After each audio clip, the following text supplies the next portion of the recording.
Hmm, Amira, maiba ako. Pasensya ka na ha, tatanong ko to sa'yo. Paano kung tama yung suspecha mo na anak mo nga si Jewel?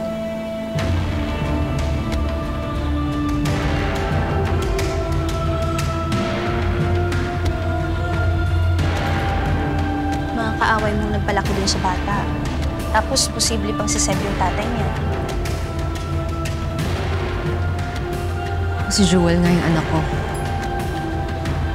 Gagawin ko ang lahat para mabawi ko siya. Paano yung plano mo para dun sa mga natitirang Crazy Five? Tapos yung sa mga tera, ano, itutuloy mo pa ba yun? Emily, sa 6 na taon na nawala ako, isa lang sa isip ko. Maghihiganti. Pero kapag napatunayan ko na anak ko si Jewel, handa akong bitawan ng lahat. Handa akong mamuhay ng tahimik.